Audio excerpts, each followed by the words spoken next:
version from World War II. Hello, Facebook. Hello, YouTube. We are greeting you here this Army birthday eve. The Army will be 247 years old, older than the United States. We live on the edge here at VBC. So I will start the theme song and then let everybody in. Let's do it. Okay, and you can let me know if you don't hear the theme song. Here we go.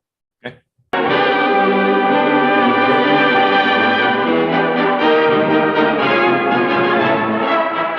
Over hill, over dale, we have hit the dusty trail, and those caissons go rolling along.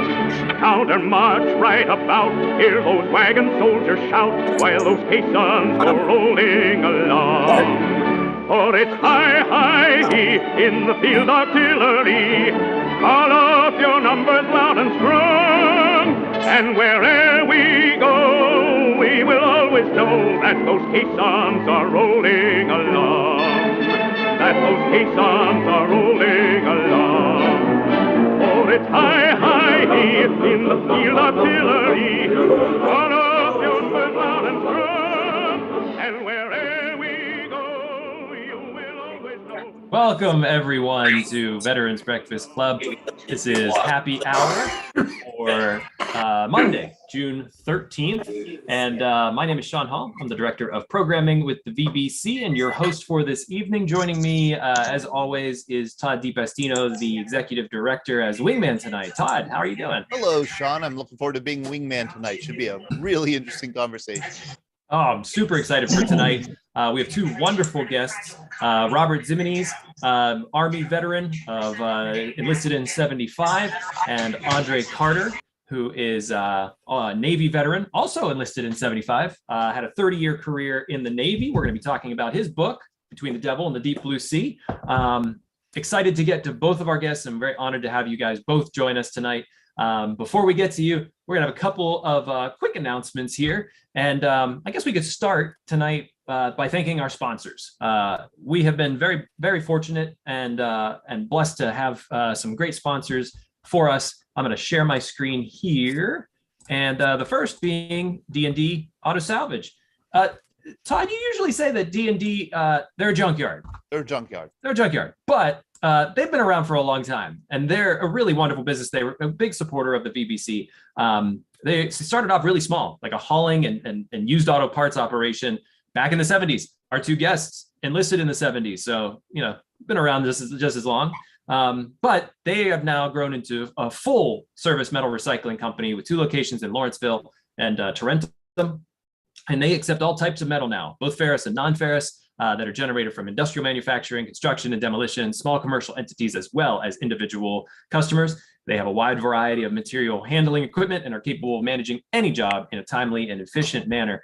If you want more information about them, information is right there on the screen, dndautosalvage.com. I believe we have an idea to try to get a video of some of this stuff happening at the junkyard. So we got to stop over there and get some video of some smashing.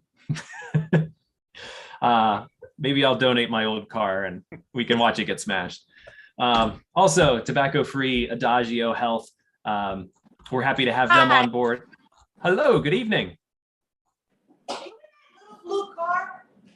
Somebody's excited to join us. Yes. Well, tobacco-free Adagio Health, they are dedicated to reducing and preventing tobacco use and to getting the word out about the hazards of smoking and secondhand smoke. They're all about health, so they want people to quit. I'm like, Sorry, hold on one sec. Yeah, I'm getting there. That's okay. I got it. But they're all about health. So they want people to quit. They have classes. They have nicotine replacement therapy. They have a popular quit line, which you can see there, 1-800-QUIT-NOW. They educate people, children especially, about tobacco use, from cigarettes, cigars, pipes, chew, snuff, and other nicotine products like vaping, which I have gone on to say is really bad because tobacco-free came on the podcast. VBC does these live shows Monday night, Happy Hour. We do our Tuesday night Greatest Generation. We also produce a podcast that I host called The Scuttlebutt. Tobacco-free joined me on one of those. I'd say look it up on YouTube and listen to what they have to say about the programs that they offer if you're looking to quit. But she let me know how bad vaping was, and boy, it's bad. But finally, tobacco-free Adagio Health advocates for public and private policies that ensure healthy places to live, work, and play. You can learn all about them at tobaccofree.adagiohealth.org.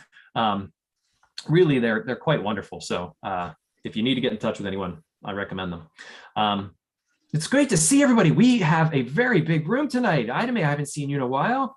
Lisa Refner, wonderful to see you. A lot of newcomers. I heard Robert Zimenes, one of our guests tonight. He's sort of networked for us. We have a lot of new faces that I'm seeing. Fredo White, welcome. It's good to see you. JJ Johnson, good to see you as well. Welcome to VBC. Since we have a lot of newcomers here into the room, I'd love to just give a little bit of a history about VBC because maybe people haven't heard about us before. So we've been around since 2008. Todd wrote a really wonderful book about the World War II cartoonist, Bill Maudlin. Started going around talking with veterans about it. This turned into what the VBC is, veterans telling stories. Became breakfasts, became events, became live events. Of course, then the pandemic hit, if we flash forward. And here we are. We've turned it into sort of a hybrid model. We do in-person events and we do online here. And we've reached across the country and in fact around the world, having veterans on from all over, supporting this mission of creating a community who supports veteran stories to connect, educate, heal, and inspire. It's what brought me to the VBC 2 years ago. Just love the mission and love the people. So welcome. And if you haven't found out about us before, well, now's a perfect time to go to our website, veteransbreakfastclub.org. Todd, what are some of the things they're going to find on veteransbreakfastclub.org? They're going to find our schedule. We do in-person and online events. They're going to find the links to our events. They will find a blog that we post to, every couple weeks with something interesting, an interesting article. I'm always loving to write up interesting, especially historically oriented stuff. And you can find out more just about the organization. You could join, become a member, and kind of connect with us. We publish a magazine. It goes out 4 times a year, glossy, 32-page magazine. I see Bart Womack has joined us. Bart had a great article in there last year. Thank you, Bart. Good to see you. Bart, I never realized you were gray until you grew a beard. So you could go and get our magazine, and we send it out free of charge. We'd be happy to do it. Do let us know. If you want to copy the magazine, you could email me, toddtudd@veteransbreakfastclub.org. And also you might find, as I mentioned, a bit about the Scuttlebutt. We are in our 6th season already of the Scuttlebutt, and today's new episode, I invited on members of the Office of Veterans Programs over at Penn State. I know we're in Pittsburgh. I know we have a rivalry with Penn State, but hey, even Robert Zimenes, he's from Philadelphia. So we do, we still try to share the love here in Pittsburgh, but had a great conversation with these wonderful veterans. They had a lot of wonderful things to say about not only Penn State, but the programs that the Office of Veterans Programs offers veterans. I didn't know that a lot of that was free, that if a veteran wants to use his GI Bill, he wants to go further his education, he can go to Penn State, he or she can, and take part in any of the programs a part of that office. So if you are interested in finding out more, or you went to Penn State and you were an alum, check out this Scuttlebutt. You can see it on our website. You can go on YouTube. You can download it and listen to it whenever you would like. I'm actually really excited by the next Scuttlebutt. I'm going to be interviewing a graduate of Penn State, who's actually Kioma, who you see there in the top left. Kioma's best friend. Her name is Rachel Nostrand. She is a journalist, a war correspondent for militarytimes.com. I'm going to be talking to her on Wednesday, so that'll be the next episode coming out next Monday. Actually, it'll be coming out in 2 weeks. So keep an eye out for that. It's been a lot of fun doing the Scuttlebutt, learning a lot about the veteran communities and all of the programs that are kind of on offer all around the country. So you guys heard that new music. For those of you who joined us before, you heard the new music coming on tonight. Todd, what was that? That was Caissons Go Rolling Along. It is the Army theme song, the Army anthem. And that's because tomorrow is the 247th birthday of the United States Army. The Second Continental Congress voted on that day to do 2 things. Number one, to raise 8 companies of sharpshooters. That was about 800 men in those days. And then also to take the 20,000, 15,000 people who are already fighting under local militias and state militias, especially in New York and in Boston, and now make them part of a new Continental Army. That was what that did on June 14th. So the Army is actually older than the nation. The Army predates the Declaration of Independence, and it predates, of course, the creation of the United States of America. So we will be marking that birthday tomorrow, and we'll also be marking the birthday of the American flag, Flag Day, tomorrow, June 14th, 1777. Mark Brigladosi remembers that. As civilians, you know, I've never thought about Flag Day. I don't even remember if my high school talked about Flag Day or whatnot. But what marks it as a holiday that we should really think about, that we should reflect about? Thank you so much for throwing me that softball there, Sean.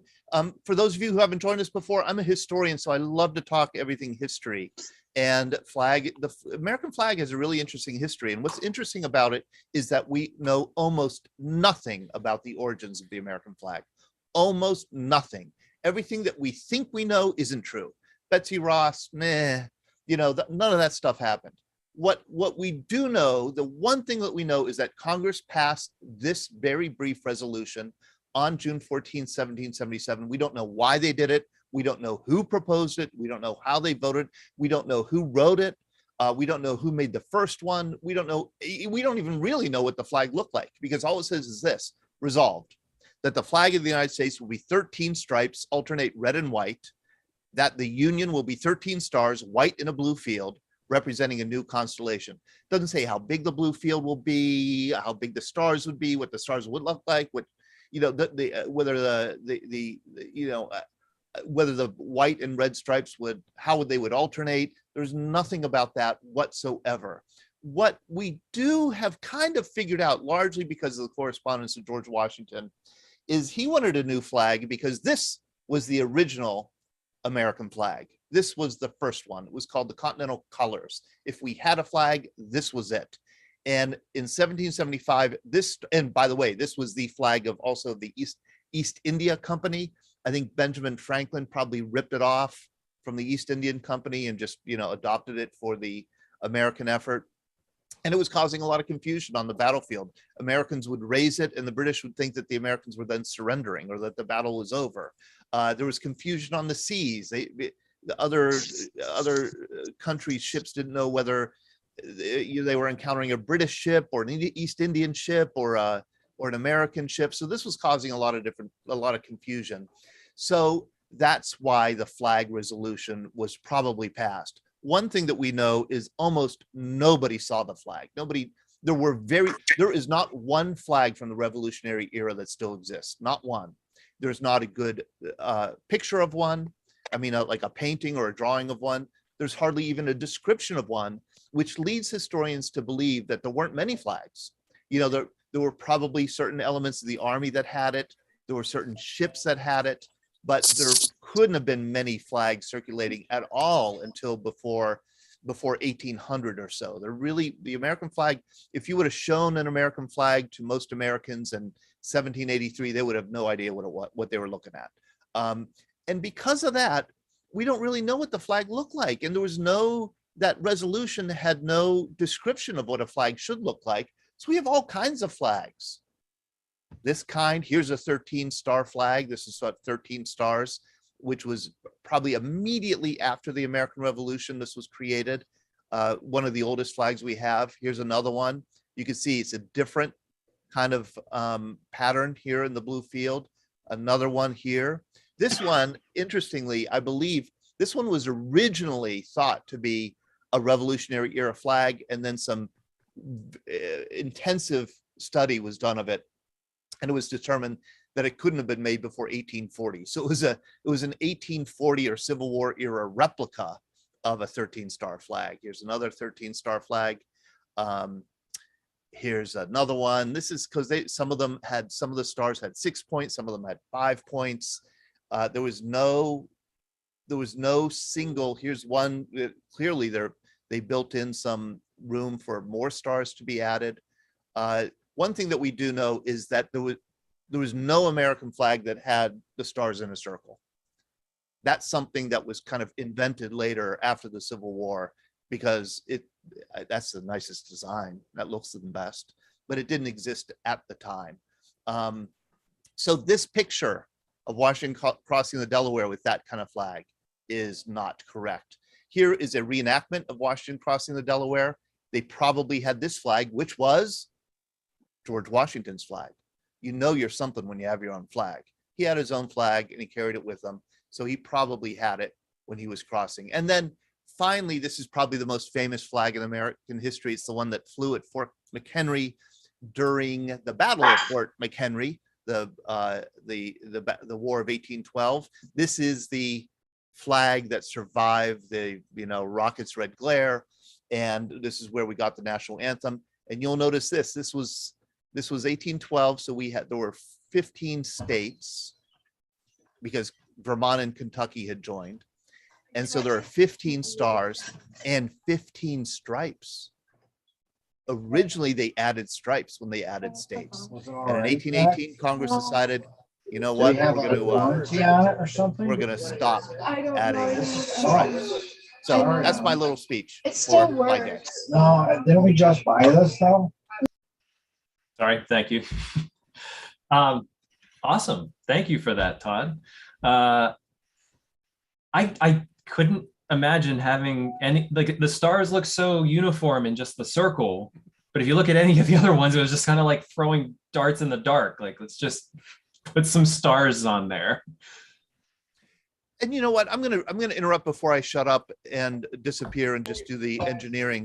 And that's because I want to just emphasize something that, thank you, Larry Woods, for putting it in the chat, that the Veterans Breakfast Club does and that we're recruiting veterans for. We have a Veterans History Project. Our goal is to interview as many veterans as we can. We do it on Zoom. We have volunteers who have been kind of lightly directed or trained how to interview a veteran. Many of them, most of them are veterans themselves. They're very eager to conduct these interviews. We would love to interview. If you are a veteran who has not been interviewed by the Veterans Breakfast Club, sign up, be interviewed, please. We would love to do it. It'll be, at the very worst, you'll have a good conversation with somebody who wants to hear your story. So you go to veteransbreakfastclub.org and go down to Community, Veterans History Project. You can sign up for the project. Thank you. I'll do you one better. I'll put the link, if you're interested already, that's this link in the chat, takes you straight to the form to sign up.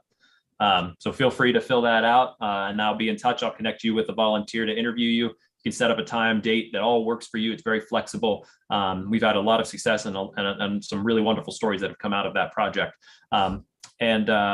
Todd, one quick question that was posed, and this sounds like it could be wonderful for our Jeopardy night, by Lisa Reffner. Do you know all the places that the U.S. flag is flown 24 hours a day by executive order? I do not know. I do not know. Lisa, please tell us. Okay. Now, one of these I'm not quite sure of because it differs on the article that you look at, but Fort McHenry, National Monument and Shrine, Baltimore, Maryland. United States Marine Corps Memorial, Iwo Jima, Arlington, Virginia. The White House, Washington, D.C. The Washington Monument, Washington, D.C. On the ground of the town of Lexington, Massachusetts. Flag House Square, Albemarle, and Pratt Streets, Baltimore, Maryland. And I think there might be a few more, but these are the ones that are strictly by executive order. Thank you, Lisa. Thank you. That will be on the test. That will be on the midterm. So I hope you all heard that. The last 5 minutes, I hope you guys are all paying attention. Don, you had your hand up. Yes, good evening. Before we go on to our program, I'd like to remind everyone that we have our in-person event tomorrow, Flag Day, and the U.S. Army's birthday at McKeesport, the Heritage and History Center. It's very easy to find. It's in Renzi Park, right off Eaton Park Boulevard. And we're going to have a good time, I think. We have some interviews that we're going to do, and we certainly like to see everyone come out. We got plenty of room for you, and I think it'll be a spirited event that everyone will enjoy tomorrow afternoon, starting at 1 o'clock. Thank you very much, Don. We're looking forward to that. Diving in with our guests tonight, I'd love to start the evening with Andre Lewis Carter, the author of Between the Devil and the Deep Blue Sea, U.S. Navy veteran of 30 years. Andre, very excited to have you a part of the program tonight. Thank you so much for taking the time to join us. Well, thank you for having me. I appreciate it. I actually hadn't heard of this. So I'll be interested in finding out more. Definitely. And I mentioned that I always remember Flag Day because it's my sister's birthday. So because it's also it's my sister's birthday. Oh, sister's birthday. Well, happy birthday to your sister. We always sort of like to dive into a bit of your story before we'll get to the book. And this is only just one thing you've written. You've written a lot, and also a play, which I do want to talk to you about because my past life was in the acting world. So I'll be excited to hear about that. But, let's dive into a bit of your history. You enlisted in 75. Yeah, I actually hadn't planned on going into the Navy. I was headed to the Air Force recruiter. And as I went into the building, the USMC recruiter came screaming out, trying to drag me into that office. And it was across from the Navy office. So I went in the Navy office to escape him. Later, I figured out that they had rehearsed this, but that's how I ended up at the Navy. And you were from Columbus, Ohio originally? Yes. See, that's interesting. Our other guest, Robert, he's from Philadelphia. So we're right split, right in between you both. Talk to me a bit about when you joined. What was it like? Was it a culture shock? What you were entering in an era that we said, before in the green room that, this is, tail end Vietnam era. It's a different military at that time. What were you expecting when you enlisted? What was I expecting? I didn't really have any expectations. Now, my father had been in the Navy and my uncle had been in the Navy. So that was during the Korean War. So I had their feedback. But as I said, I was actually intending to join the Air Force. So the Navy turned out to be a good move for me. But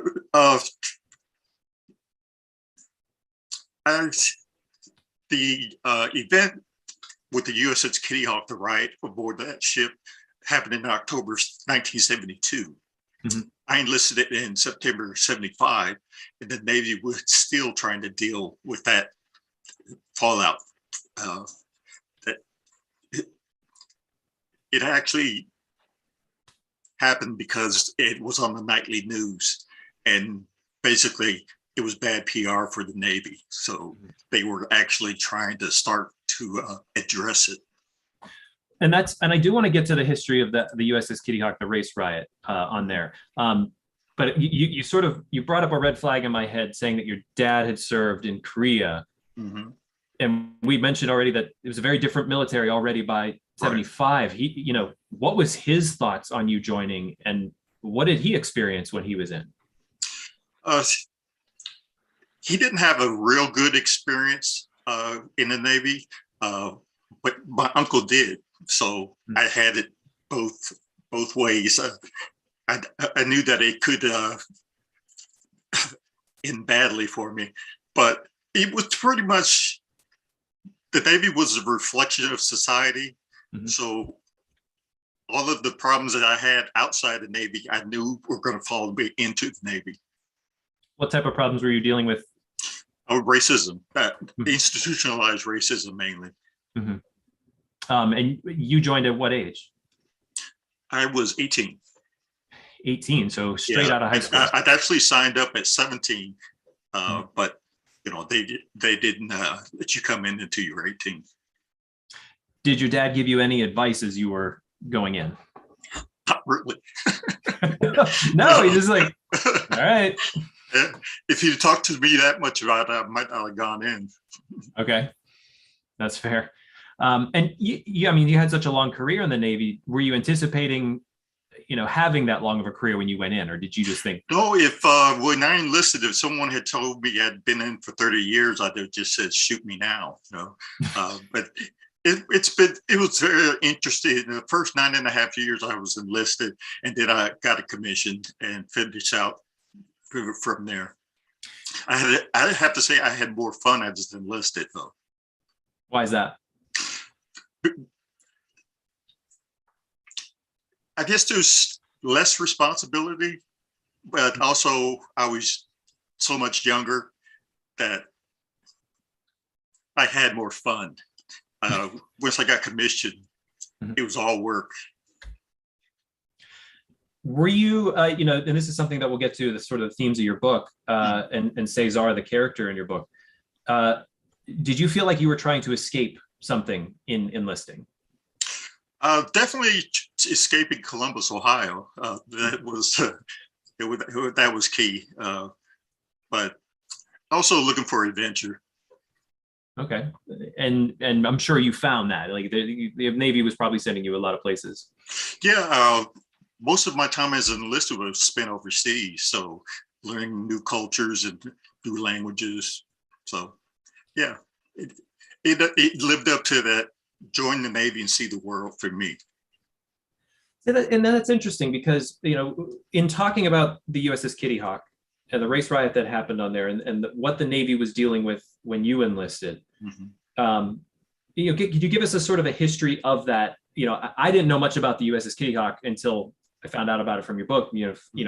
Started looking into it. But I wanted to, had you heard about it when you enlisted? Was this something that you found out about? Not at the recruiter's office, but once I got into the Navy, once I got out of boot camp, as I said, the Navy was still reeling from what happened 3 years before.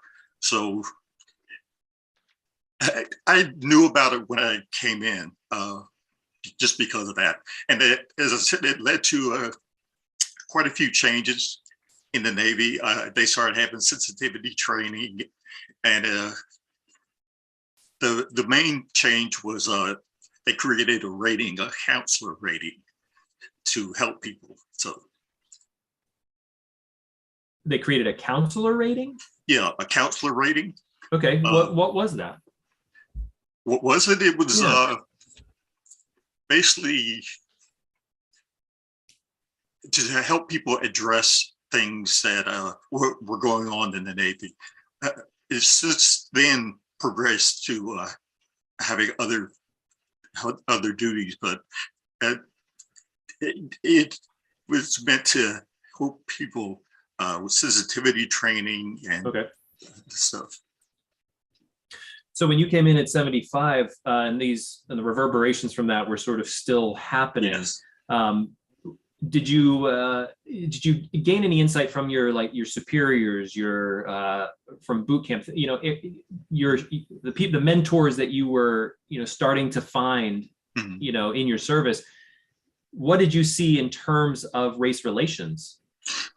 Well, as I said, it was a reflection of society. The Navy's a reflection of society. So all of the same prejudices that were going on outside the Navy were going on in the Navy. The Navy finally understood that you could legislate people's actions, could not legislate what people thought. So, and also the Navy is a very traditional service. And most of the traditions were that if you were a person of color, you were a steward, a cook, or something like that. They weren't used to having people of color in, say, combat ratings. And there was still a bit of that when I came in. And also the lowered expectations. They set the bar really low for people of color, but that also meant that you couldn't stand out and you had trouble getting promoted. Did you experience that? I'm sorry? Did you have trouble getting promoted? In my mind, yeah. I certainly promoted on time though, but I really worked my butt off to stand out. Talk about that. You come out of basic, you get your first assignment on ship. What was that like? Getting in with a crew, starting to develop the friendships and the trust that you have on ship. Yeah. Well, strangely, most of my enlisted time, I was overseas. I was only on one ship. I'm sorry. Sorry about that. Okay. Yeah, I was already second class, so the senior petty officer by the time I got to that first ship. So I probably had it a little easier than people who went from boot camp directly to ship. But yeah, it was certainly a different experience. That's the thing I was expecting when I went in, which is crazy because the Navy, you're going to go to a ship when you're in the Navy. But I really hadn't thought about anything like that. And yeah, it was different, but the camaraderie was certainly key. Did you fall in easy with a group of men, like starting to work with them, and like I said, that trust that you build? Did you, everybody's coming from different parts of the country, and because it's such a mirror of society, and society is going through many different parts in many different regions, how did that translate into what you were experiencing in the Navy? Well, it certainly exposed me to other thoughts, way people talked, and even was different. But like I said, the camaraderie was the main thing. They hadn't really experienced anything like that outside of the military. So, and your boot camp, you're all suffering together. So it was a real team building experience for me. You mentioned sort of, you worked really hard to get there. And was that sort of a conscious choice that was it in some way based off of, well, if you're gonna keep me down in some way, I'm gonna prove you wrong? Oh yeah, basically that was just, they weren't shy about letting me know that, well, you're never going to be a chief petty officer or whatever it was. And yeah, that pissed me off. So I determined to prove them wrong. Did you experience that anger early, and did that help your drive? Yeah. Yeah, I did. By the time I got to my first school, it was pretty clear. And sort of bringing in the book, this is a fiction novel. It starts a bit before when you enlisted. The character Cesar. How did you choose him? And I think this ties into the time that you spent as a young man in those first few years. Yeah. How did you take those experiences that you went through and sort of reverse time a bit to before you were in, and have this character go through a bit of the hot boiling points that you on the tail end were understanding? Well, most writers are kind of schizophrenic. We have all these characters living in our head, and the character basically told me that he was from Florida, in Orlando, and I researched, got a hold of some census from that time, and there was an Afro-Cuban community in Orlando at that time. But when I start a book, usually with a character in the situation, and that's kind of what drives the book. So he was a street kid looking to escape what his life had become, and the Navy seemed to make sense to him. And he was also trying to escape somebody. Yes. Oh, yes. He was trying. Well, the antagonist is Mr. Mike, who's basically a neighborhood gangster, and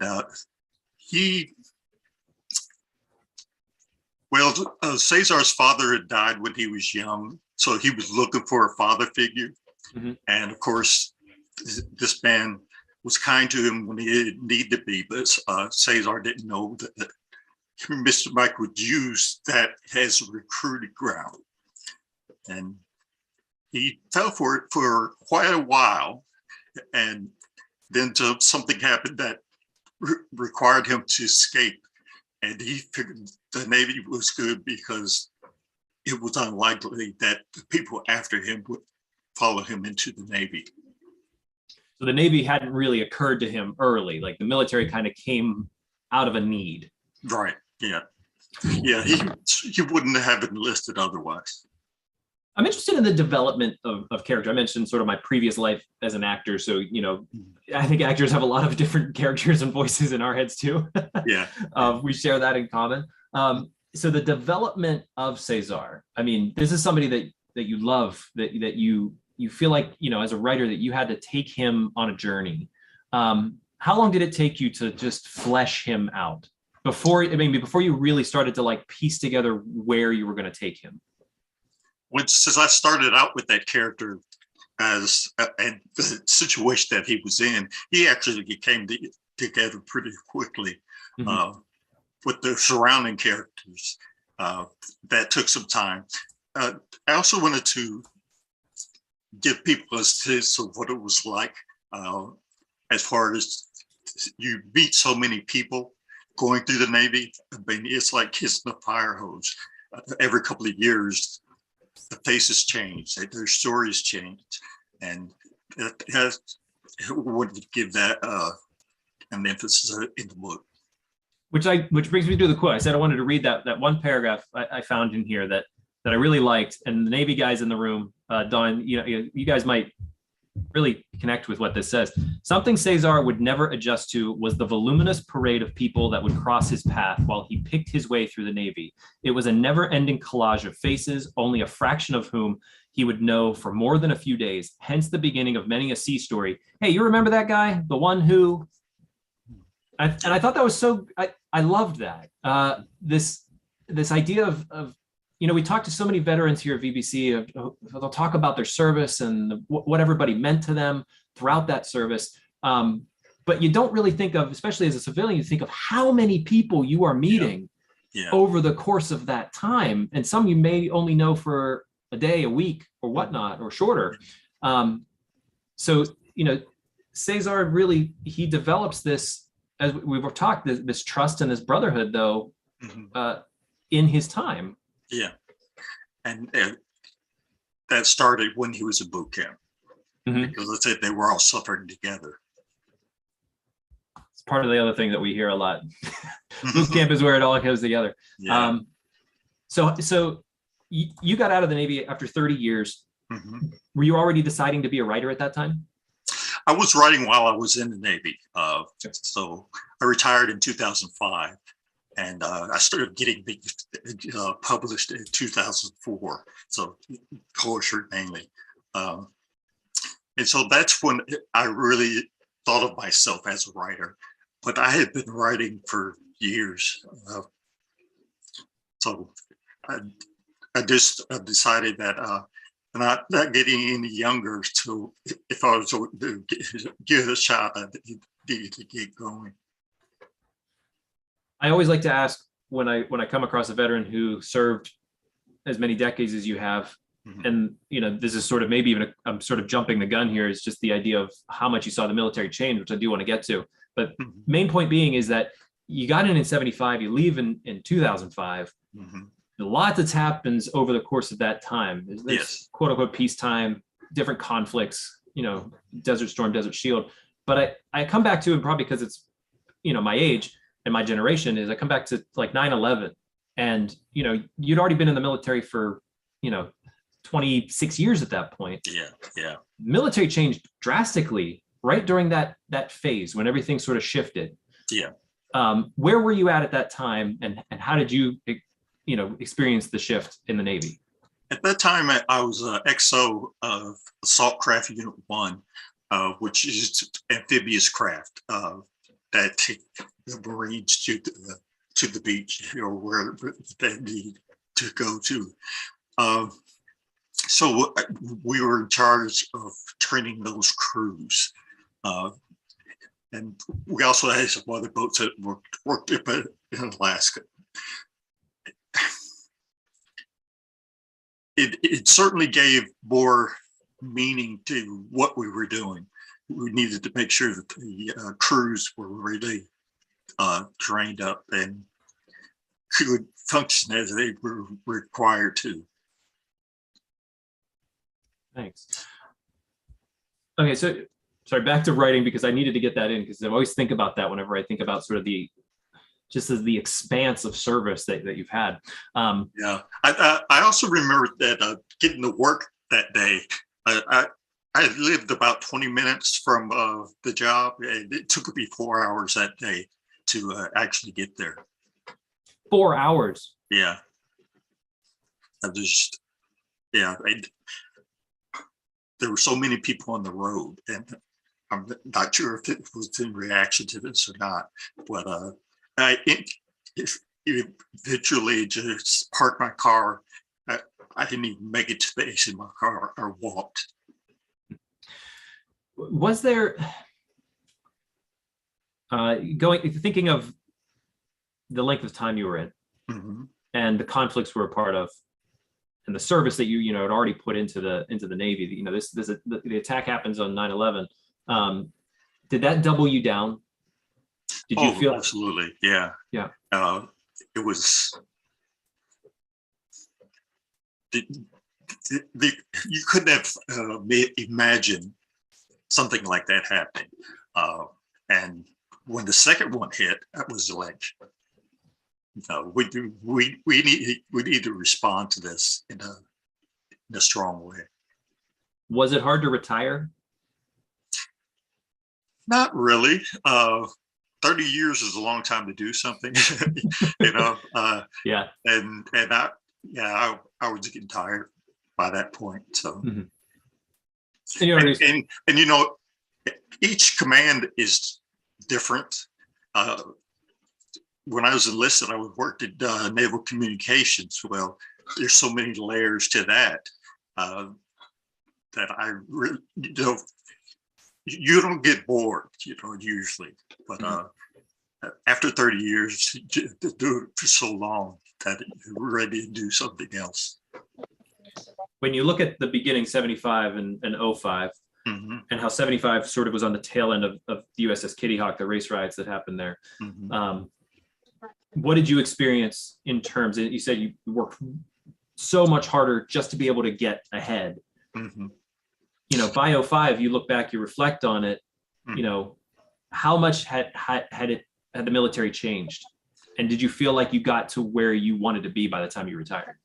I actually got further than I expected to get, but certainly there were improvements, but a lot of the things that were going on in the early 70s were going on in the 2000s. So institutional racism was still a problem then. It is now, but that's a problem in our society. We're still grappling with that. And having to work harder, that would probably actually help me because I wasn't accepting these lower expectations that people had of me. So it helped me to stand out. But, when I first got commissioned, I think I was 84, if I remember correctly, the Navy was making strides. In fact, my first ship was like a little mini United Nations. We had people, Mexicans, we had Filipinos, we had Blacks, we had pretty much representation from everyone. But by the time I became a senior officer, I was the only one in the room. So, yeah, there were improvements, but it's still a long way to go. Problems, yeah. And I'm glad we bring it up that there were still issues that you noticed that still mirrored 75, and that's part of the reason you wrote the book. Am I right? Yes. Yeah. As I started writing the book, I guess I started with this character in this situation, but then I noticed the parallel between the time I started writing the book in 2016 and the early 70s. There was the Black Power movement in the 70s, and there was the Black Lives Matter movement. Now there was the feminist movement in the 70s, and the Me Too, movement now. We had unpopular presidents in those two periods. So as I started noticing these parallels, and I noted that this book that I set in the early 70s was relative to today. So I wanted to emphasize that as well. Does Cesar understand this, the character in the book? Does he realize the society that he's in? No, And no. In fact, because he was a hood rat, his world started and ended with his neighborhood. So that was also part of the character's growth. Was he didn't know anything about the real world. He didn't read newspapers. He didn't watch news programs. So it was all pretty much due to him. did you feel like that was kind of where you were at whenever you enlisted? I wasn't quite as out of it as Cesar. So I did try to do some research before I went in. Like I said, I knew more about the Air Force than the Navy, but so I wasn't as clueless as he was. But yeah, it was definitely a steep learning curve. We mentioned the villain, Mr. Mike. Mhm. It's not a guy that just sort of appears at the beginning and you don't hear from him again. Cesar has to deal with him for quite a while. Yeah, yeah. Well, yeah, right up to the end of the book. So, But that's such the hard thing, Andre, of like, whenever we talk to somebody about their book, we want to give just enough information to sort of like put the line out there and, let people see the bait.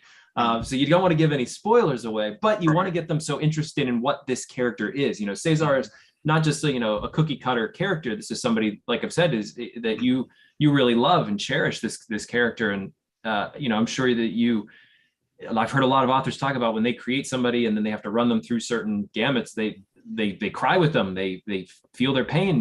It's tough to put them through these paces. They talk to you. Yeah. And I also wanted to make Mr. Mike not be a cookie cutter bad guy.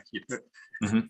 So I addressed how he became as he was. So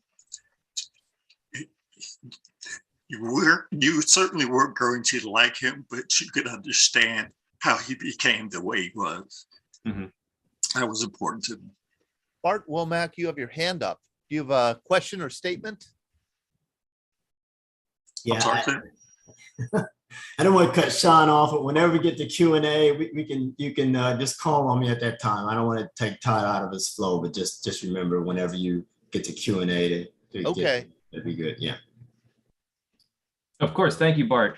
And Brad, you brought up a great point here in the chat that I'd love to ask Andre is, well, Brad, maybe you want to unmute yourself. Do you want to ask the question? Sure. Hey, Andre, good evening. Thanks for being with us tonight.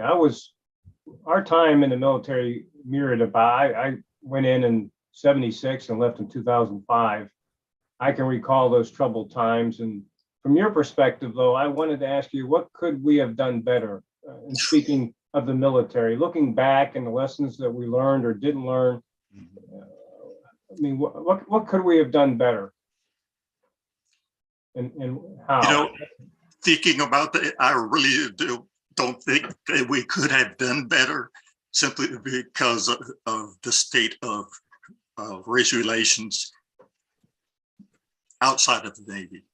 So certainly there were things that should have been done.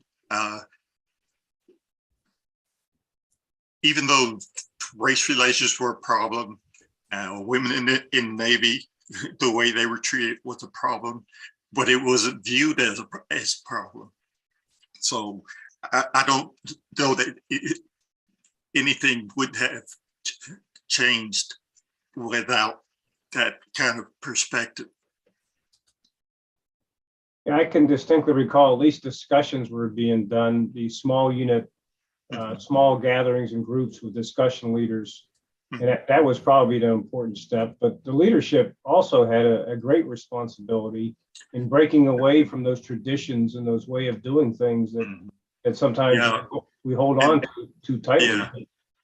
Yeah, and that was actually the main problem, because even though segregation in the military was outlawed in 1948, it was up to the senior leadership to make that happen. And as I said, it was tradition in the Navy to not let that happen. So it wasn't until it started showing up on the evening news that steps were actually taken. If I could, so we got these errors, Andre 75, Brad 76. I came in February 77. And I was in the Army. So now we got 3 different branches, Navy, Marine Corps, and Army. And I would tell you that in basic training, I remember there being a skirmish between some guys from the South and Louisiana and some white guys. Something happened or whatever. Not a full-blown fight or anything like that. I'd go on to the 82nd and other units shortly thereafter.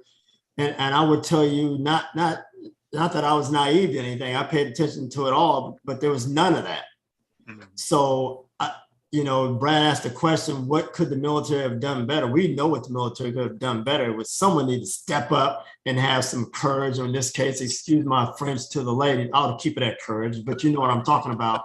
You got to stand out, or either you're concerned about your rank and not moving up and all those types of things. Are you going to take command and lead by good order and discipline of this organization called your Navy or your Army or your Marine Corps or the Air Force, or are you just going to succumb to what society is doing? And that's what the military, that's how they differ, is they are a structure of good order and discipline. And in those cases, in my opinion, no one stepped up to do that. I would agree with that. And as I said, anger drove what I was doing, but I decided if I was going to crash and burn, it would be because I was doing things the way I thought they should be done. There's some survival. Sean, I won't stop you, but I have some questions whenever you want. No, let's talk about it. Yeah, Ira no. Martin Okay. also has Ira Martin in the chat. Has a great point here. So Andre, I got a few questions because I'm from Columbus, Ohio, and you said escape Columbus. So you graduated from high school in 75 or 74? I graduated from high school in 75. And what school? From Columbus? I actually graduated from Brookhaven. Okay. So I got bused. Yeah, I'm a proud East High School graduate. East High School, yes. My parents went to East High 1976. I School. know you know that. Between me and you, OH. So I'm like, escape. I'm like, I'm a year behind this dude. We're talking about escape. I wasn't trying to escape. Okay, but anyway, I get it. So since you did escape, and then you went to the Navy, did you find it worse since you escaped? Or more importantly, I guess, where did you escape from? I didn't find it worse because Ohio was pretty bad. I mean, the Klan had moved their headquarters when north. So I actually grew up around Klansmen in Columbus, Ohio. It certainly wasn't worse when I went in the Navy, but as I said, some of that followed me into the Navy. So. Okay. And I noticed you mentioned about the tradition of the Navy in terms of jobs for Blacks, that being the same, what took place in society, that was the same way in the Navy. I mean, I was never led down a Navy path. I would say, thank God. I think the Navy was always way behind in terms of race relations. I would say still to this day. If we look at command, we look at leadership, we look at positions of greater responsibility, they have always been way behind. You know, we're not talking about my career. I did very well. I'll just put it like that. I don't think that would have looked the same in the Navy at all. No. So I think that whole thing about it being the same type of jobs, I'm sure recruiters wasn't telling Black people when they walked in the office about that. And the Navy was just doing that, but they've always done that. I mean, you came in and I bet people told you, I'll throw your ass overboard because the buoyancy thing, you can't swim any damn way what you're doing in the Navy. I'll leave that alone. Yeah, But I know it's true. The Navy didn't have an admiral of color until the late 60s. So the other services were definitely ahead.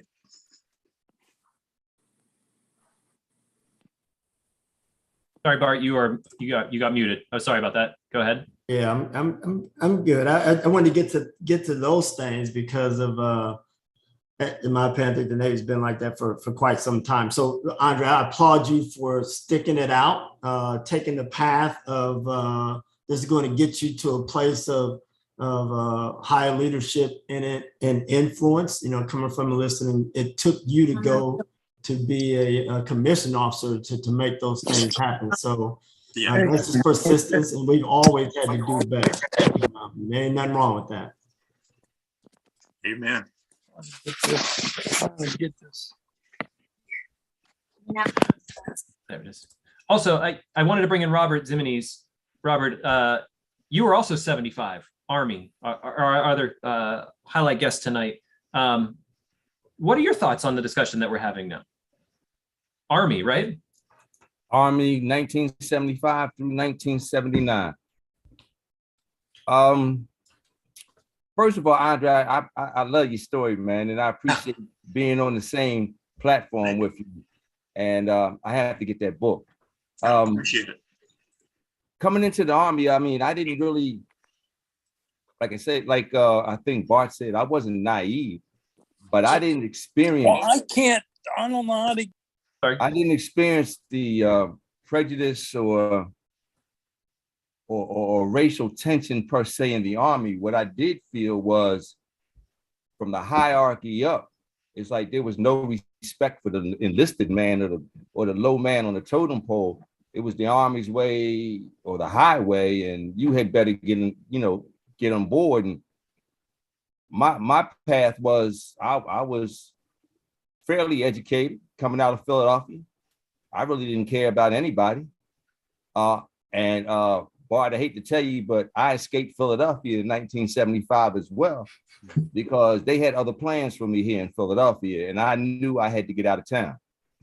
So I went into the Army. And I found a whole bunch of guys that were just like me. A lot of people who were searching for whatever they were searching for. And we seemed to come together, and I guess we found it, Sean. That's what I experienced. It wasn't really the racial or the prejudice. It was like everybody was seeking, I guess, a personal freedom, I guess. You found a brotherhood early. Yeah. Before the program, you said joining the Army, there was a reason, and it was kind of weird why you joined the Army. All right. No disrespect to anybody who's listening to this, and don't judge me. I came into the service. I did not come in here for God and country. I did not come in here for anything other than I needed a job, and the city of Philadelphia was about to lock me up. I'm gonna be honest. So I come into the service, and I think I told the guys earlier, like they say in the green room, they asked me where I wanted to go. And I said, well, what's the difference? So, you got Army, Air Force, Navy, Marines, whatever it is. So they were hemming and hawing. Well, you can go here, like that room that Andre talks about, one across from the other. I'm looking around. So I just cut to the chase. I said, well, let me ask you this. How much they get paid? And they said, they all get paid the same. I said, what's the easiest one? They said, the Army. I said, sign me up. And that's the truth. Yeah. So that's what did Todd say in the green room? They obviously didn't tell you about. Oh yeah, they obviously did. Then Todd tells me, oh yeah, they didn't tell you about the Air Force. Doing Todd, you're doing your homework, brother. Had I known that the Air Force put on a suit and almost a tie and went to work every day and had careers, you'd be looking at an Air Force retired individual right about now. Well, I think Robert probably wrote the cadence. You know that cadence, Robert. Go to war, go to jail. So That's right. Yes. I say at least a quarter of my boot camp company were given that choice. Absolutely. And I'm sorry to interrupt here, but Robert, was that a choice that a judge gave you, or was No. that some? No, I wasn't court stipulated because I was always so I call myself the cunning, smart individual. I pushed the envelope to the edge of the table. And then when things started tightening up, I got scared. Like I said earlier, I actually went to college for about a year. I just wasn't ready for it. I still had all that play in me, and I just quite wasn't ready for it. And I remember coming home one Christmas and things didn't look too good. I didn't want to go back to school. I didn't like the streets. I said, this is where I'm gonna make my escape. And that's what I did. So came home in December. I think I joined in January, thereabouts. How bad were things? Go ahead, Todd. I'm sorry, Sean. I hate to step on you, but was there a time in basic training, Robert, where you thought, maybe this wasn't the best choice? Nah, not at all. Good. Not at all. Really? As I said, I came into it for a job and I looked at everything that they were doing. I was always a joiner. Cub Scouts, Boy Scouts, drill team, football, basketball, baseball, track. I was always on a team. So I just joined another team. And I knew when I left Fort Dix, I was going to Fort Lee, Virginia. And from there, I figured the sky was open. So I had a good time. I actually had a good time. I don't know if I've talked to anybody as positive about their experience as Robert. That's well, Sean, it really wasn't all that positive. I had a good time, but the waters were troubled, so to say. I ended up being, I think I had a rank of specialist 4th class. That's only because I had got busted and I should have came out a sergeant. So I ended up going, they gave me an option, and my options were cook school, baking school, or laundry and bath. And I did not know anything about cooking and baking and didn't realize that could have been a career. So again, I said, I'll do laundry and bath. I didn't know what that was. So make a long story short, it's a field operations division. I joined that. We're in the field, 16th Field Service Company, Fort Lee, Virginia, 9 months out the year. I'm on board from Philadelphia. It's like, oh, here we go. We out in the woods, we out in the tents. I can do this. That's not a problem. And they paying me. So, it really wasn't all great until I ran into I think he's a gunnery sergeant in the Marine Corps who happened to be one of my instructors in my field service course. Sergeant Sandoval, never will forget him. And he took a liking to me and he told me right then and there that I had needed to get my act together because I had a lot more potential. And he kind of groomed me and I became an instructor. And from that point on, it was like the lights went on. I started embracing this service and figuring out that this thing could do something for me. What did it mean to you to have him a part of your life? It was good because this guy he was a little guy, but he was tough. And coming from Philadelphia, we're hanging in the streets, we're dressing good, we're looking good. And I saw this guy, he had starch uniforms every day. He was happy, he was smiling. And he pulled me aside, he said, man, you can get this too. I got to be an instructor, I got status, I got a self of being, you know what I mean? I became somebody. I was somebody other than that individual that came in. And then to top it off, not only did I did that, but he recommended that I join the Honor Guard because previous to that, the Honor Guard was how can I say it?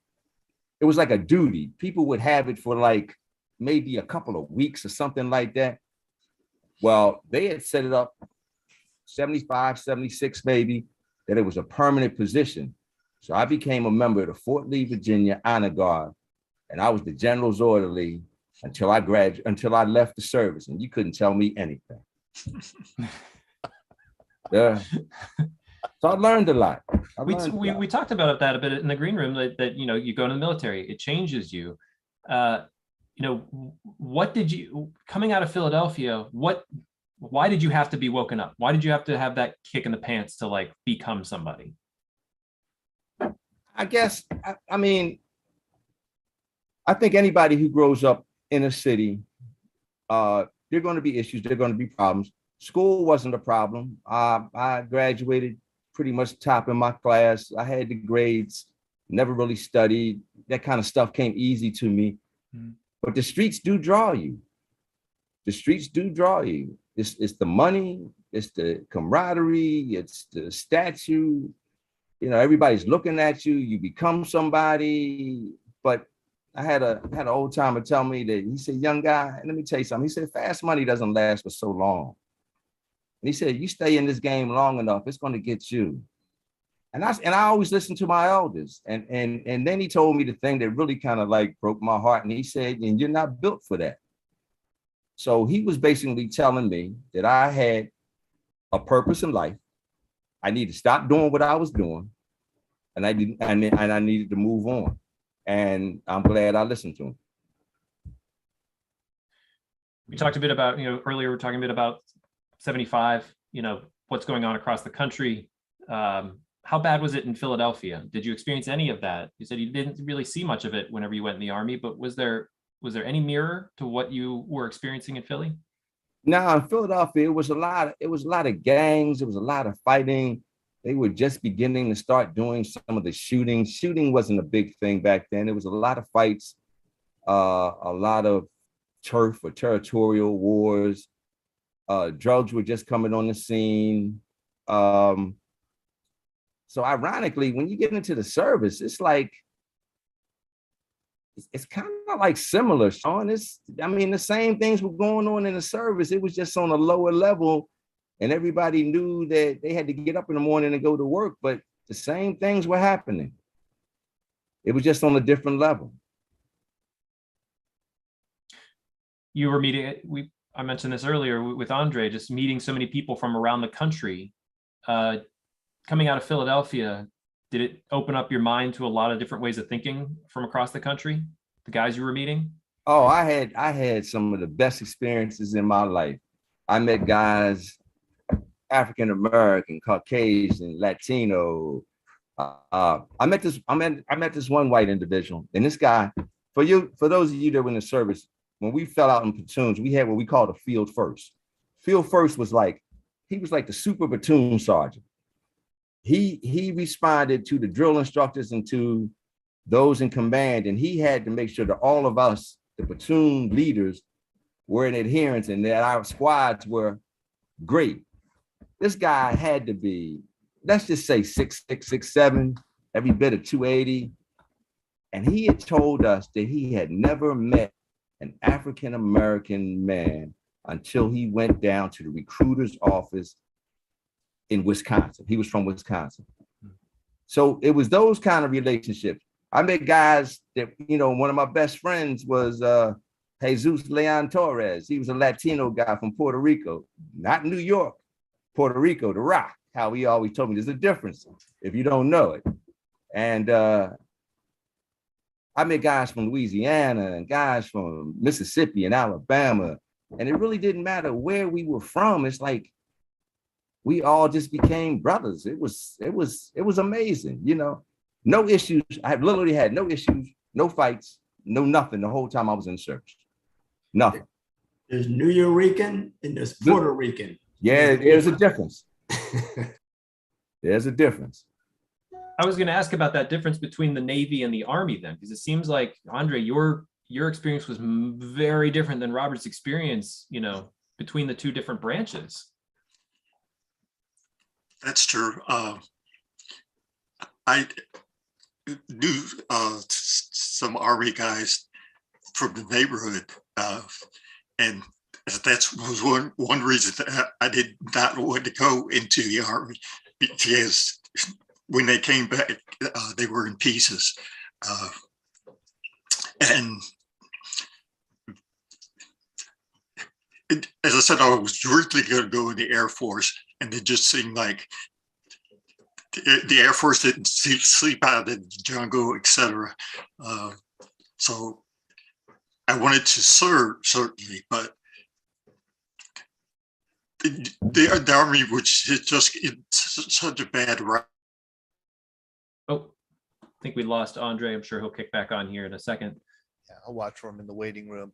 Yeah, I'm so, Andre is delivering a message that, to an older white guy like me is somewhat unwelcome, in the sense that we want to think that we've made progress, that we've changed since the era of segregation, and certainly, since the era of race riots. But he's reminding us that the systemic racism is still there. It hasn't gone away. And not only that, but the military doesn't always, do a better job than the civilian world does. Sean and I are not veterans. We love the veterans community. We've really learned a lot about what the military community is like. And I think sometimes, we would love to believe that the military is a better place, more noble place, maybe, than the American civilian world. But that's not always the case. As Andre said, it's a reflection of the larger society. Jim Roberts. Well, one thing, Todd, that I kind of remember is, like, I think I told you earlier, in my group, my familiar circle here in Philadelphia, there was 2 of us that went to the Marines. I think 2 went to the Navy. About 3 of us went to the Army, and we all grew up together. And the Navy guys always told us, when we would come back and run into each other, how prejudiced the Navy was. Wow. The Marines did work. I mean, they talked about the hustle and the bustle, and the Army guys talked about, well, we had fun. So it was like, I think we all kind of stayed away from the Navy, not even knowing anything about it, just from the stories that we heard. And now listening to Andre, it sounds like some of these things might still be happening. And this individual on this call right now, who's one of my line brothers from the military fraternity I'm in, and he's Navy. And we've had discussions about the Navy, and maybe they are a little bit slow. Maybe they haven't really quite grasped what's really going on. Yeah. As opposed to maybe some of the other branches who seemingly aren't perfect, but seemingly they might be getting the message. I don't know. Interesting.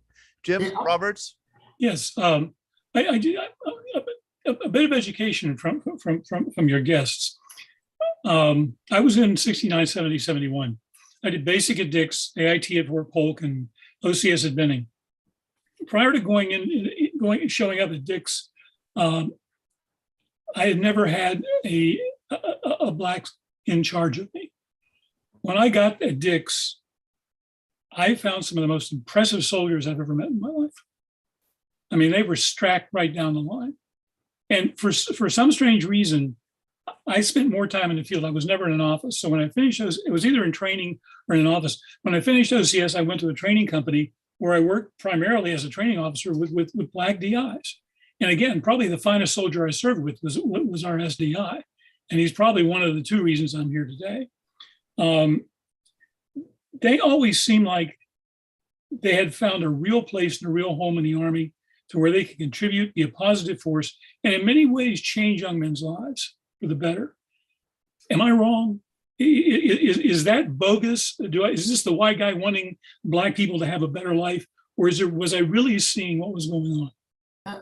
I'm going to say that although I was a few years behind you, I'm going to say that, no, you're not wrong. And to Robert's story here of, leaving any city, what really happened, what I think happened in the Army that the other branches of the service were behind, was that the Army, someone gave us an opportunity to just excel. Rather be on any level to excel. Like Robert talked about having an opportunity to get on that drill team and having this influence to look sharp. But one thing we could not ignore was anyone that uniform, okay, we know it stood for something, but some people wore it differently. And it was an opportunity for us, coming from where we came from, to have pride finally in something. We couldn't do that at home because the way the state that the country was in, but the Army gave us that opportunity. So whatever leader set that precedence for us to do that, we took full advantage of it and just grabbed it by the horns, whether it was 4 years or 29 and a half years or 30 years or whatever it was, we could see that. And we were just allowed to do that in the Army. I think all races were. And that's why there were the Puerto Ricans and the New Yorkers and the people from Dom Rep and the kid from Alaska that I was roommates with had never seen a Black person in his life up close and personal, except for in pictures or on television. The Army just didn't look at it that way. They looked at performance. If you don't perform, I'm going to be all over you and I'm going to put you out. Now, did they have their individuals that were still, trying to leverage where they were from? Yes, there were a few of them in there, but I would say in my experience that they were few and far between, that there were more that were concerned about you doing your job and performing on a day-to-day basis, as opposed to what the color of your skin and where you were from and all those types of things. I know that I was personally given an opportunity to excel and took advantage of it. And you could see that, not in my peers and my comrades alike.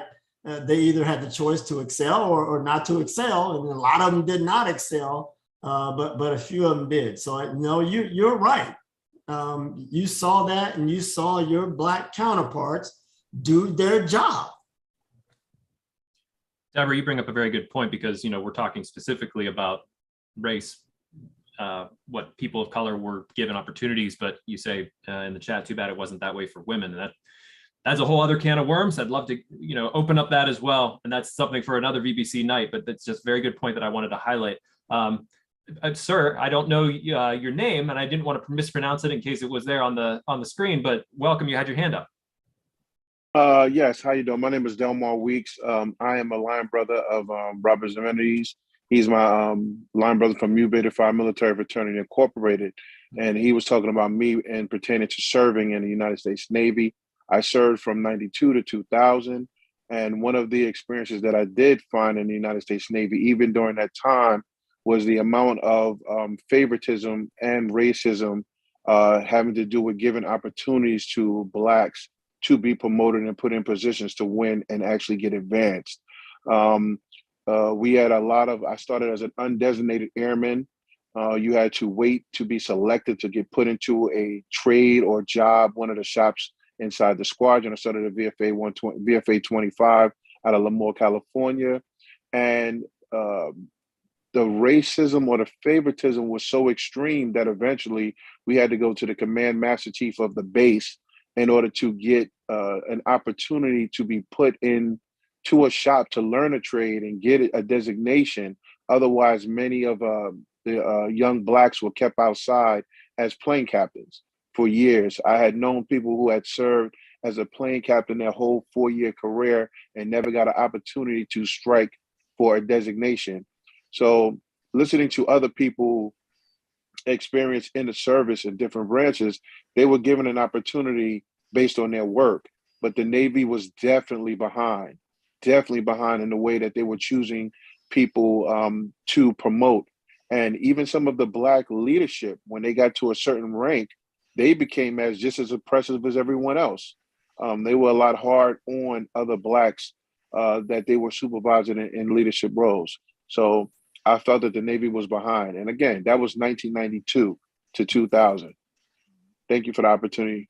Oh, one question for you. You mentioned, why would somebody who had been promoted continue that level of oppression or stopping younger Black men from being able to promote? Again, one of the things with evaluations was a big thing in the Navy. Not that they were always fairly given based on performance, but it seemed as if a lot of the Black leadership had to fight so hard to get to the level and pass their exams to become chiefs and senior leadership that they didn't want to jeopardize a lot of that. It was very, very rare that you actually had a lot of leadership stick up for the junior personnel. But there were like E7s, E8s that just were just as hard on you because you were Black. Thank you for that. Thank you for raising your hand and giving us that clarity. Do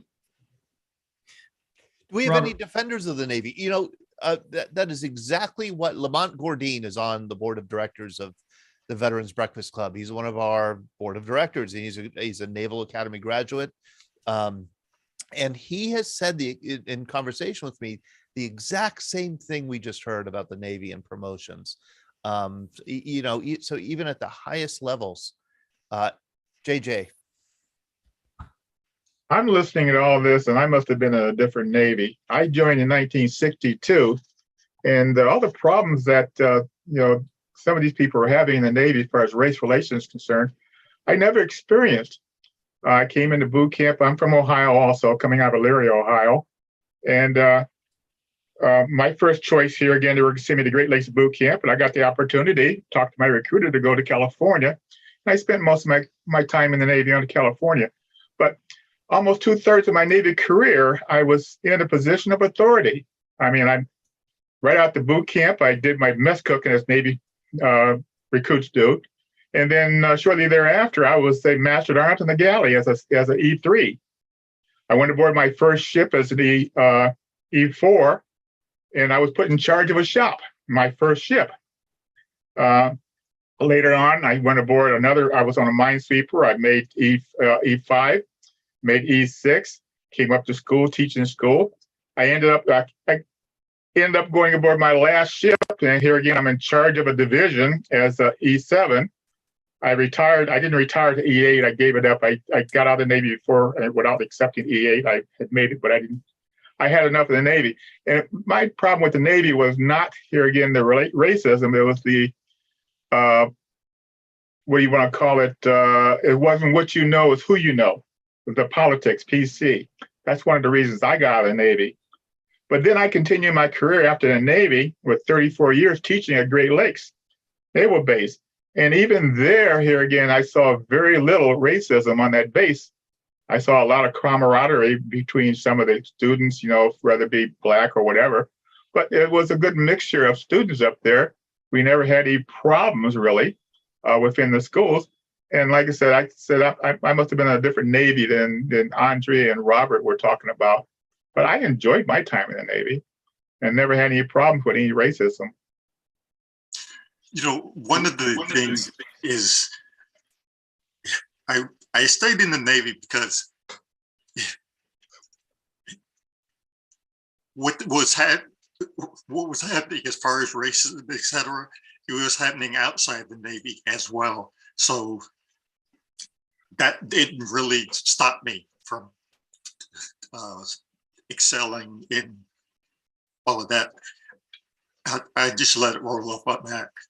But definitely, I did experience the racism. Why do we think that is, that there would be those two very separate experiences in the Navy? The Navy is kind of, the commanding officer is pretty much God. Yeah. So it really depends on who's in command. That was one of my reasons that I got out, because I was running across some junior flip officers. That here again, one of them was a minesweeper I was on. We had an officer coming out of Washington. He was a paperwork pusher, did not know how to deal with people. And I was the chief master arms aboard the ship, and him and I bumped heads. Eventually, here again, he transferred me off the ship, which was a good thing because I got to make 2 Mediterranean cruises, so I got to see the world on both sides of the ocean. But other than that, it was the junior flip officers that one of the reasons that for me not to stay anything past 20. I did my 20 and I had to get out. Can I say something real quick? Sure. I think there's a huge diversity of experiences because we have so many people from different areas in the Navy. Again, not that you don't have a great time going through the adversity. It is the camaraderie that helps you get through a lot of the injustice in the military. You laugh off lack of promotions, you laugh off a lot of things. But when you get out and you look back at how far you could have gone based on if some opportunities would have been given or some more pushing you forward, a lot more people would have stayed in the military. I myself was wanted to be an E7, E8 looking at those goals, but a lot of personal terrible evaluations. Even myself, I ran shops as a yeoman second class on ships as well as on shore. And the evaluation the evaluation and the awards did not add up to the duties that I held at the end of the day. So it was a lot of inequality pertaining to that as well. Awards were given out basically based on what chief liked, first class, second class, third class, and you watch these guys get these really great awards of service, and the next thing you know, in the promotion system, these guys shoot right past you. So again, it's not that you have a bad time or you don't build a brotherhood. It's just the fact that when you look back on your career, you could have been a lot further, and a lot more people probably would have stayed to advance and help try to change that culture. Yeah, that's what I was saying is what's no longer what you knew is who you knew. And that's the way advancement was coming about the time of my end of my Navy career. So Hey, Sean, I think what everybody's saying is, and it's not that much whether, I don't believe it's Navy versus Army versus Air Force versus Marines. I think Teflon put it together basically. It just depends that as you look back, you think about what could not have happened and or occurred. And I remember after being a leader, after being an instructor, after being the general's orderly in the honor guard, my last 6 months in the service, they actually sent me overseas to Eniwetok Atoll, part of the Marshall Islands. I became an atomic vet. Who knows what I might have creeping inside my bodies at this day. And that part was, it's like, how can you send me over there and you're not sending, how can I say it, a diverse group of people over there? It seemed like every time they went over there, it was the African Americans and or a couple of the Latino brothers. There was never, and I hate to say the word never, but the time I was over there, not one white soldier was sent over there. And when I brought it up, because you know me, I like to talk, I brought it up to the captain. He pretty much told me that I need to get out of his office. I need to report, or else he was gonna lock me up. I was like, well, I guess I'm going to Eniwetok. And I left out of his office because at that point I realized no matter who you are, no matter how you become, depending on who's in charge, as everybody else has said, or what the climate is, and your particular office, your particular branch, that's what governs what happens in their command. And that particular command was pretty much saying, I made up my mind. There's no question. We're not even having a discussion about this. So that's how it happens in the military. And as soon as it was over, I did like I heard like you did. I left. Wow. Leo West, you have your hand up. Yeah. Back in 1950s, when I was in Austria, our unit was split in half. Most of it was in Italy. And the rest of it, of us, 70 of us, were up in Austria. And integration had already taken place, I mean, in 48. So the major in charge down in Italy, when he would have troops come in, he would split them up. And the first thing he did, he looked to see if they were black or white. All the blacks went up to Austria. He didn't keep any blacks in Italy. And I was in Austria, and we had no problems with anybody there. I mean, we were a pretty integrated force, I will say. I mean, we had a lot of things. I mean, I've got pictures of blacks and whites swimming and boating and doing all kinds of things. But the one thing I do remember is there were no blacks in Italy in that unit. They all came to Austria. And we were about 50-50 in our company. And that was long after desegregation, official desegregation, but the unofficial de facto continued on. Yeah. Larry Kilmeyer had his hand up, but Larry, I think you're having some audio feedback. When we unmute you, it gets kind of really choppy. I'm going to try one more time.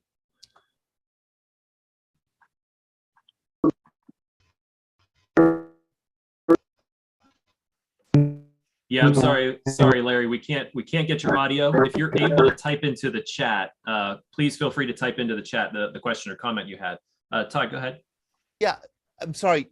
Tefeon, is that, I can't remember. What was your first name again?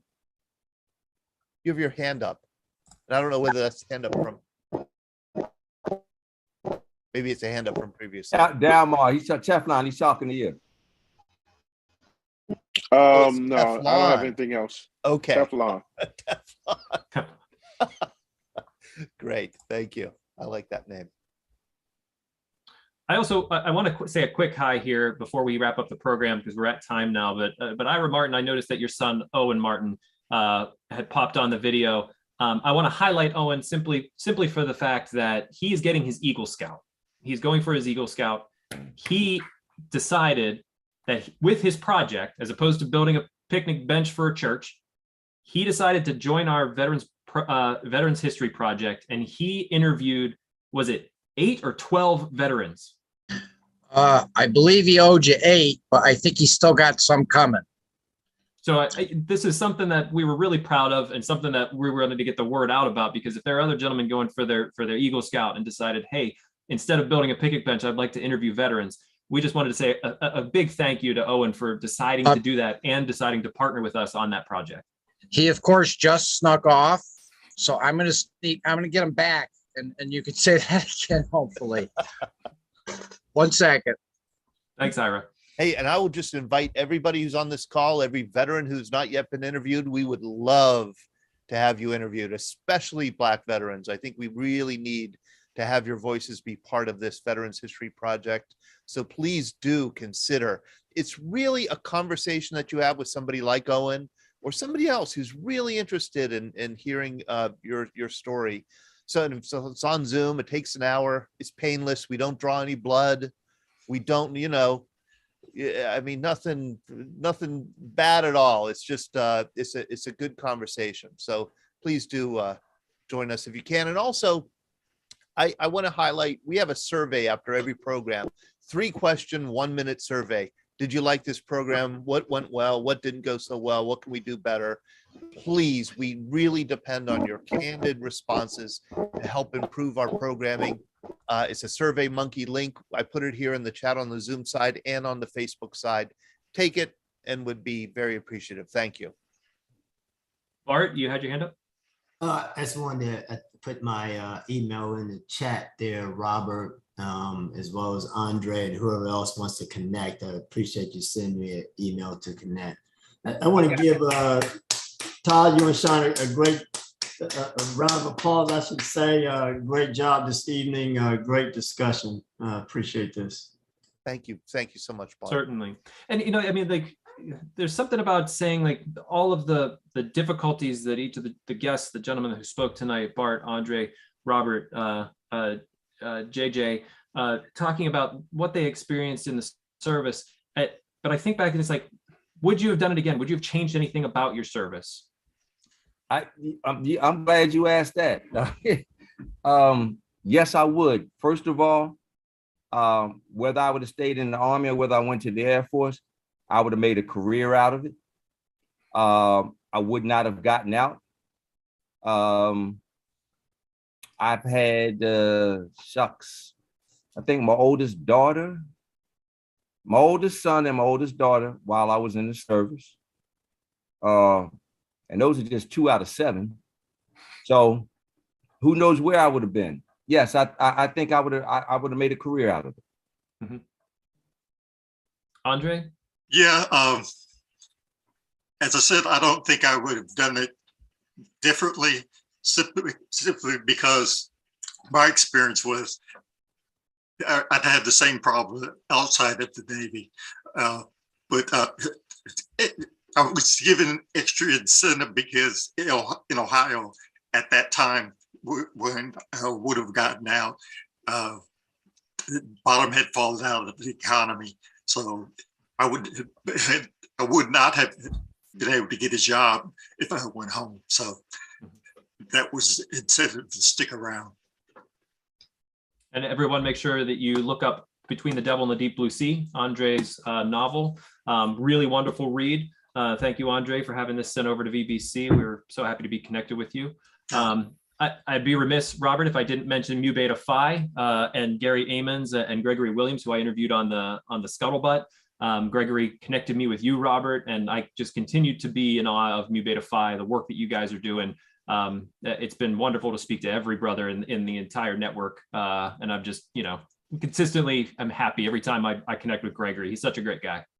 And if you will allow me just the opportunity, and I'm glad you said that, if it was not for the program that I saw with Royal Brother Hush and one of our founders, Gregory Ammons, I would not have known anything about this program. And when given the opportunity by Hush to come on, I jumped at the opportunity. And just for everybody that's on the call, just let you know that as I started off talking about, I came into this trying to just dodge the city and look for a job. I went through the service. I became a better person. And as a result of it, recently I've joined the military fraternity, and quite a few of my brothers are on this call this evening. And I owe a lot to this military fraternity to continue making me the person that I am. And yes, so the military really did steer me in the right direction. And here at 65, I'm joining the military fraternity. So come on now, there's something to this. And real quick, I noticed that Owen jumped on. Alfredo, I noticed you unmuted, so I'm sure you have something to say. Let me get to you in just a sec. Owen, I just wanted to say again, thank you so much for your work that you've done for the Veterans History Project. It's a pleasure, and we're going to have your interviews out onto our website, into the social media. So if everyone's looking to get interviewed, or if you know someone looking for their Eagle Scout, Owen's a person for them to look up to. He set a pretty high bar. Yeah, it was a lot of fun. Thank you for working with me, Sean. A quick question for you, Owen. Why did you decide to do it this way? Why did you say, I want to interview veterans? So I'm from Troop 418, Greenfield, New York, and a lot of people on my troop built picnic tables and benches. And I thought it'd be a lot better to do something different, something that I can do. And I decided to interview veterans because these interviews, I'm giving voice to people who may not have one. And these videos will certainly last longer than any picnic bench. That's great, Owen. Thank you. Alfredo, I noticed you unmuted. I figured you might have something to join in or add to the conversation. Yeah, I just want to say I would like to come on and view my story maybe next month. I'd like to thank you guys from the Veteran Breakfast Club, first of all. And I'd like to say hello to all the veterans, and especially my brothers of Mu Beta Phi Military Fraternity Incorporated. For without this is a very good outreach for veterans to talk. And I learned some very good stories today.